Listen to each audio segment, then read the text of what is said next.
the Filipino people are being scammed by this government. Okay. So, bakit scam? Kasi, wala kang lalabasan eh. Lahat sila nag-conspire na.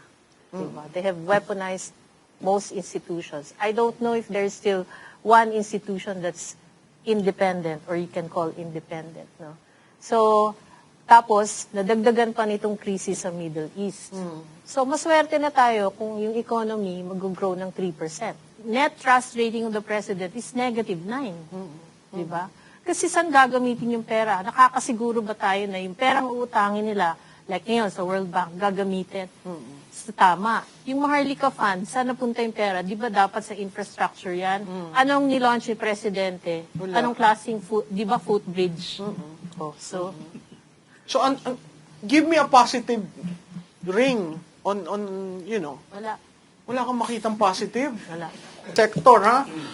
Can you tell us about bank secrecy? Can you readily pierce the veil of a private depositor? Sige. Just to give you a background, bakit kailangan natin bank secrecy law, yung rationale behind the law is the state or the government wants to ask the people to trust the banking system. So, gusto nila yung mga pera natin, instead ay ilalagay natin sa bahay natin, sa ilalim ng unan natin, sa bangko natin ilagay. Bakit importante yung deposits? Since alam ni Ma'am Cora na yung deposits natin, pinapaikot ng bangko para ipautang. So, pinapautang yan sa mga negosyante na nag-spur ng growth sa economy. So, yun ang important. So, what is the bank secrecy law, yung RA 1405? RA 1405 is was created, it states that all deposits of whatever nature, including investment bonds issued by the government, are of purely confidential in nature. And no person or government official, even government official and offices can access your bank records except for 4 reasons. First is the signed waiver of the depositor themselves. So, yung mismong may-ari ng account. Correct. So, signed waiver. Pangalawa, in cases of impeachment. So, pangatlo, per cases involving bribery and the dereliction of duty. And the fourth is when the funds in question is the subject matter of the litigation. So, hindi siya pwede na, for example, sinampahan kayo ng libel, titingnan nyo yung bank account ng tao. So, the criminal act should be connected to the bank account bago natin buksan. So, So, bawal yung fishing expedition na bubuksan ko yung account ko, buksan mo yung account ni Malutikia, tingnan natin kung ano magagamit natin para sa impeachment. Pwede ba yun? Yes, oo. So, may mga tao na gustong i-circumvent yung bank secrecy law natin. No? However, pag pumunta ka sa bangko or nagsubpoena ka sa isang bank officer requesting for a bank statement of account, liable si bank officer kung mag-provide siya ng... so hindi yan yung pag may subpoena? Yes, unless they fall under dun sa 4 reasons na nabanggit. Oo. So question, can the bank open the account of a private individual? Open mean access? Yes. A third party asking you open the bank accounts of Juan de la Cruz. No. The bank officer himself, no, cannot access. Can the bank open the bank accounts of a previous president? No. Can the bank open the account of the husband of an incumbent official? No. So technically, limited. When the subpoena, just in case there's a ongoing court case, kailangan specify yung Sir, diretso ko, may impeachment. Gusto nilang buksan ng account ni BP, ni PRRD, ng asawa ni BP. Pwede ba yon? At this stage kasi of the impeachment, if I'm not mistaken, we're only on deliberating the impeachment, no? So wala pa tayo dun sa proper Trial. impeachment trial. Oo. So without the proper impeachment trial, there's no reason to disclose the bank account. So hindi pa siya, wala pang impeachment court na na-form. So yeah, as you mentioned, that's a fishing expedition. That's a fishing expedition, right? So if the House Committee on Justice gives you a subpoena, you as a bank manager, will Without that the impeachment. without the just the House? Yes, the bank officer will be criminally liable under the law. Yes. What is the impact to the economy if we start shaking the banks? Siyempre, mawawala yung tiwala sa mga bangko. Di ba? O, pwede kang magka-bank run. Kasi siyempre, kunwari, ikaw yung bangko sa Bank ABC, nag-reveal ka, yung mga depositors mo maglalabas ng pera. Kasi wala silang tiwala. Baka mabigay nila yung details ko to anyone, di ba? So kasi ang bank secrecy is about absolute confidentiality. Unless talagang may matigas na rason para ilabas yun, hindi sila maglalabas. Yes. And aside din sa bank secrecy of bank deposits, meron din tayong FCDU Act, the Foreign Currency Deposit Act. Yes. Ito mas stricter to. Even with the court case, you cannot open the bank account unless there is a waiver from the depositor. So, ang rationale naman Kaya behind pala yung this, dating speaker, hindi mabuksan yung yeah, so mas maganda kung dollar yung account mo sa bank. Oo, kasi may dollar siya eh. Dun Kasi sa- pag nawala yung tiwala sa mga bangko, magkaka-systemic risk ka. So, with the crisis, Oh, yan, and with dadagdag this, ka pa. the shaking, Oh, dadagdag ka pa. that is bad for... The whole system. Interesting. And the investment people who are looking Yeah, exactly, to mag-invest ako dito sa Pilipinas, pero sandali lang. Oo, Ang talagang gulo ninyo mapapag-isip. sa... Tapos Ang dami. ito sa bank. Daming issue. So, economic, financial, banking, and then security. All facets of government and governance right now is affected. By just the impeachment of the Vice President. And the Middle East and the crisis. Middle East crisis. Sir, ano naman ang AMLA? Meron pakialam si AMLA sa mga bangko? Ang AMLA is actually tinatawag nila ito yung high-tech bypass ng bank secrecy law eh. Kasi even without the court order, Masisilip nila. masisilip nila. However, ang safeguard mechanism nito is AMLA works like a silo. Independent sila. Even Congress cannot summon AMLA to produce bank records of a person. So, sa bangko kasi, daily, we have to file a report, what we call CTR and STR. CTR is for covered transactions, which is 500,000 and up. STR is suspicious transaction, regardless of the amount. Sir, So- ba't hindi nyo nakuha yung mga maleta at saka yung sa yung nawawalang pondo? Yes, Oo. actually, what happened etong sa flood control scandal, it should be AMLA at the center of this investigation eh. Because the movement, the channel is money. Without the money changing hands, makokontrol sana yung corruption eh. So, again, going back, we have yung CTR and STR. Covered transaction for 500,000 and up, and suspicious transaction regardless of the amount. Kasi yung iba, sinicircumvent yung 500, 300 muna, 300 withdrawal, hanggang makuha nila yung buong amount.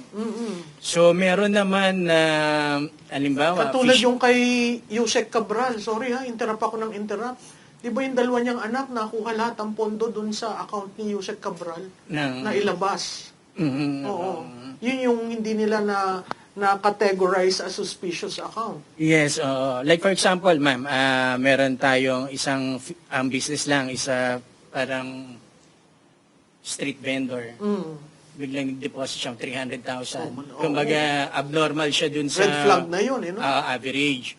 So, eto, like for example, kung government employee tayo, ng source of income natin is our income, salary, Salary. tapos bigla may billions o hundreds of millions of account ka, dapat na-flag na yan ng bangko from the very start eh. Na-flag na yan eh. Even the withdrawals, if you have a legitimate transaction, why would you choose cash? When you have other modes of payment like manager's check, wire transfer, bakit ang nakikita natin is yung mga mali-malita na cash? So definitely, pag ang isang government employee is nag-withdraw ng cash na substantial amount, this should have been reported na sa AMLA as suspicious transaction. From there sana, na-action na ni AMLA. Kasi hindi siya commensurate doon sa source of income eh. So would you, sir, say So that... ang nakikita ko nga missing link dito is from the very start, bakit hindi na-cite yung mga bangko Yes. with all these billions in withdrawals? Yes. So bakit even the existing investigation, bakit parang wala yung, hindi napapag-usapan yung paano nakakapag-withdraw sila na hindi naman commensurate sa income nila? Tsaka paano nagkakaroon sila Ayun, ng yes. account na... Ngayon, AMLA, parang working as an independent organization, should have looked into the transactions. Bakit ito? They have that power, right? They have the on their power. own. Yeah. And then they recommend. I'm not sure of the law, but I think they have to go through the courts of appeal to get the bank records. Oo. Oo. Kahit Pero AMLA. even Congress cannot ask or request AMLA, o AMLA mukhang may plunder dito, pa-investigahan yata. Hindi pwedeng. Dapat it should emanate from AMLA itself. And AMLA is supposed to be apolitical, right? Yes. Political. Should be a political. Should not be used for political motives. Oo, kasi nagamit yan I've heard kay from the Corona. news that a congressman is calling AMLA Yes. to investigate, So, hindi pwede. Hindi pwedeng i-dictate ng Congress ang AMLA. Should be the proper channels. Actually, Malu, meron pang ang isang transaction na dapat tignan nila kasi, di ba, nagpapalit ng 2 maleta ba yun? Na dollar. Oo, into dollars. Into dollars. So, yeah. yung nagpalit ng into dollars na yun, mukhang hindi bangko eh. Mukhang money market. money market, oo. So, dapat tinitignan na rin ng AMLA yun or ng BSP. Sir, narinig nyo ito? Ito ba parte ng intelligence network na kailangan na flag, 'di ba? Kasi pag nakita mong movement of large amounts of money, isn't that intelligence work? Yeah, kung talagang serious yung ating mga namamalakad no, sa gobyerno, including yung mga intelligence units, ay makikita talaga yan. So, dahil nga sa paliwanag kanina, no, lumalabas na yung AMLA itself, no, mukhang may connivance dun sa ano. I'm not saying talagang ano. Baka.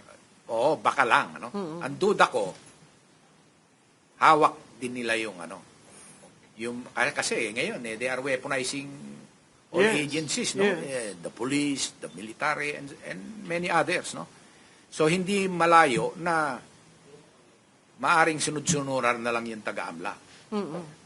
And yung land bank itself, in cahoots na rin dun Which sa is ano. the major depository account of kasi the ano Public yan Works Fund. I can even recall na, kasi nung I was a battalion commander sa Mindanao, no? Yung tinatawag na voluntary offer to sell, no? Na yung sa CARP, may lumapit sa akin na ano, ano siya? Yan, sir, lupa. Yung Lupa ito, oo. Ba't ko na ano, kasi ba't ko biglang na-recall to? Lumapit sa akin yung isang, sir, hanap kayo ng lupa. Bakit? Yung malalaki, mga 100 hectares, 200. Ilapit natin sa ano, sa mga nag-aasikaso nito. Ba't ano yan? Sinakyan ko lang, no? Yung pala ang racket nila, halimbawa 100 hectares. They will operate yun through BOS, voluntary offer to sell, yung ano, para babayaran ng gobyerno. In cahoots sila sa DENR, in cahoots sila sa land bank. So, yung DENR para ano, pipicturean nila yung kunyari, may ano lahat, may tanim lahat. Pero actually, 2 hektarya lang yung may tanong out of the 100. Ibabalwate ngayon yan. No, Tapos mas yung mataas. land bank, Yeah. ibabalwate nila, in cahoots sa DNR. Pagdating doon, sige, ito ang value niya. Per hectare is 120. Imbis na 70,000 lang. So yun, lalabas ng pera. In cahoots sila sa ano. So, maaring ganon din na nangyayari dito. Kaya tahimik.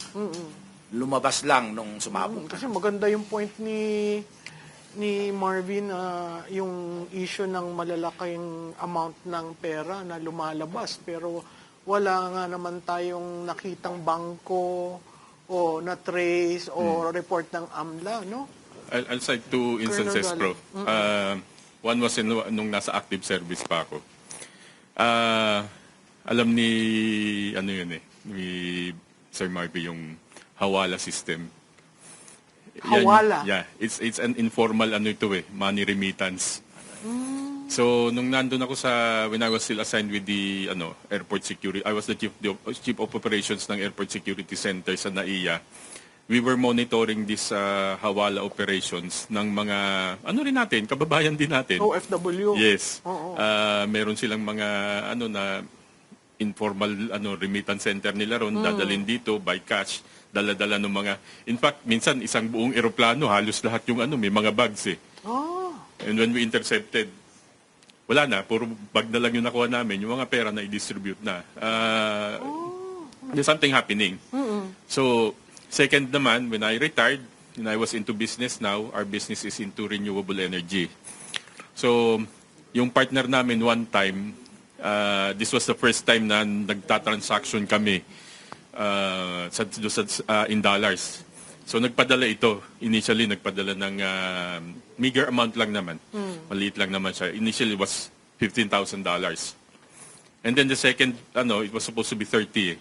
Yung second pasok niya, hinold na ng bangko. Hindi na nirelease sa amin. And we were called by the bank to explain kung ano yung pumapasok na yun.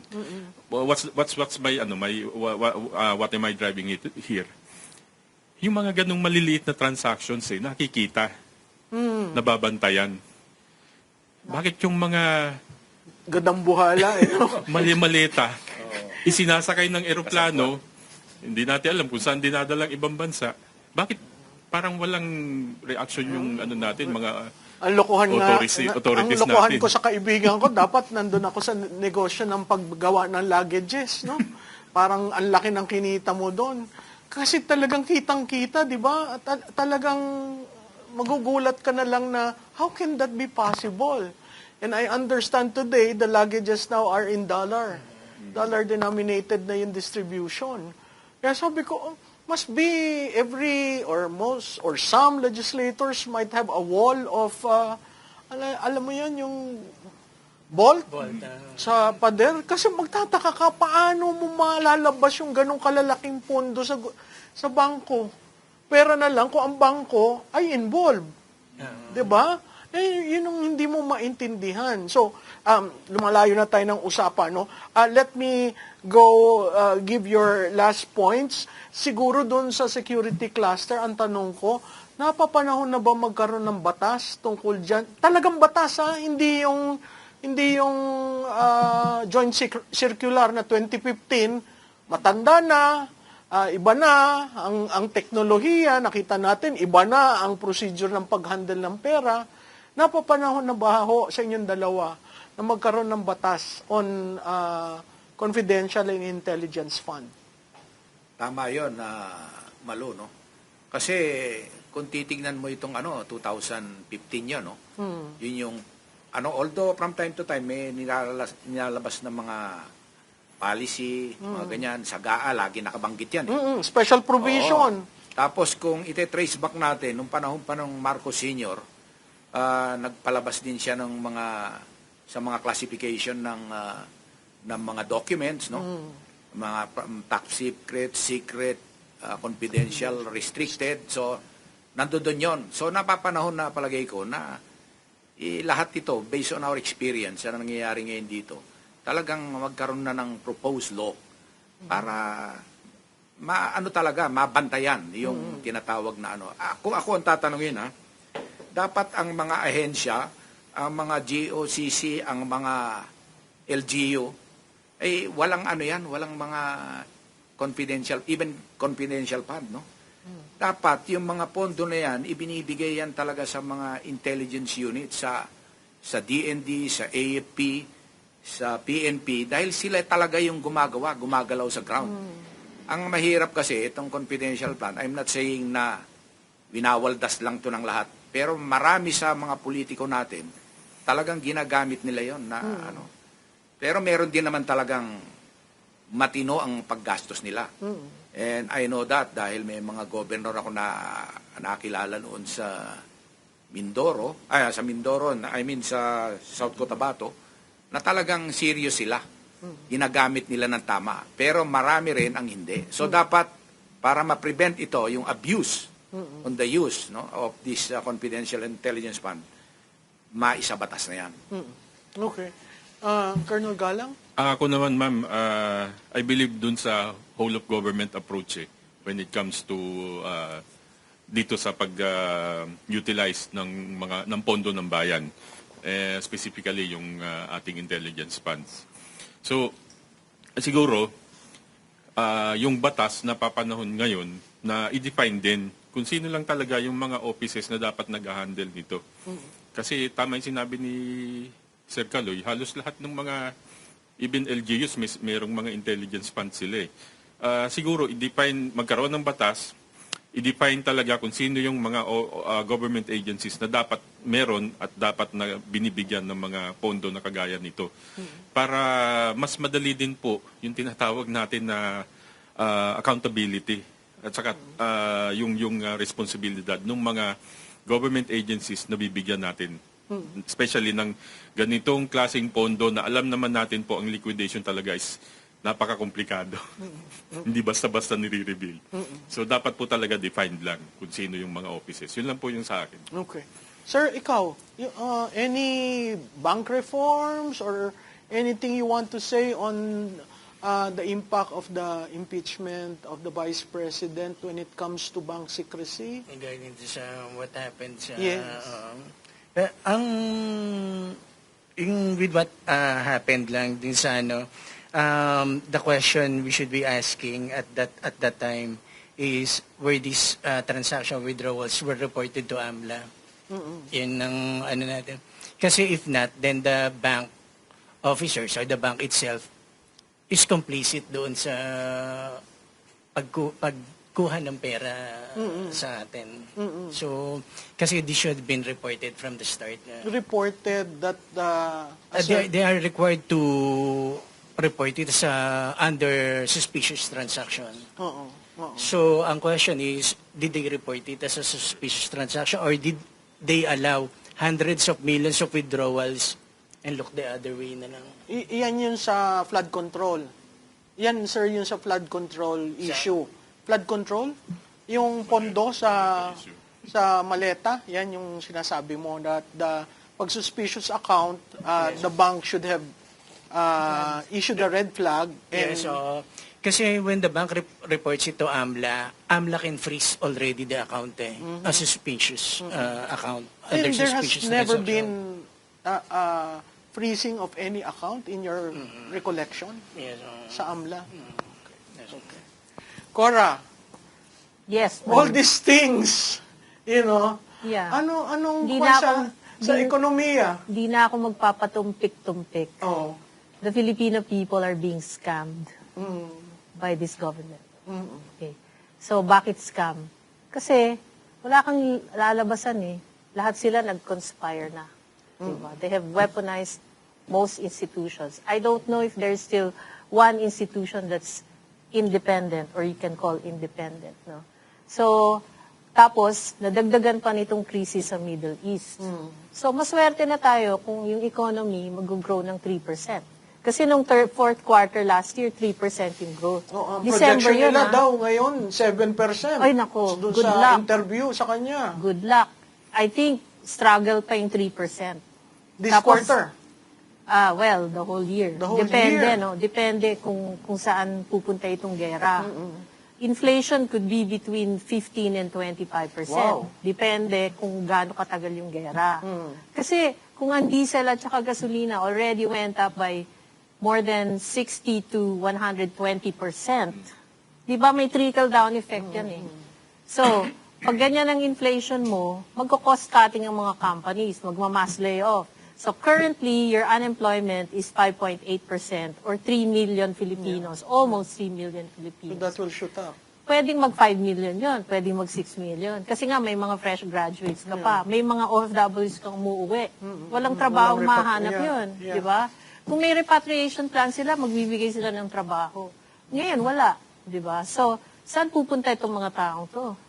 Yung savings sila mauubos. Actually, sa dami ng baha na dinaanan ng Pilipino, babaha pa ulit ngayon, walang flood control, yung savings mo talaga mauubos. What do you think of a stimulus package?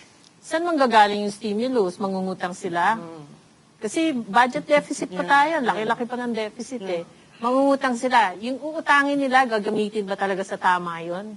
So Kasi nandun nga- pa rin yung trust. Yes. That's why The the issue of trust, trust. that's why the net trust rating of the president is -9. Di ba? Kasi saan gagamitin yung pera? Nakakasiguro ba tayo na yung perang uutangin nila, like ngayon sa World Bank, gagamitin sa tama? Yung Maharlika Fund, saan napunta yung pera? Di ba dapat sa infrastructure yan? Anong nilaunch ni Presidente? Wala. Anong klaseng di ba footbridge? Oh, so, So give me a positive ring on you know. wala. Wala kang makitang positive. Wala.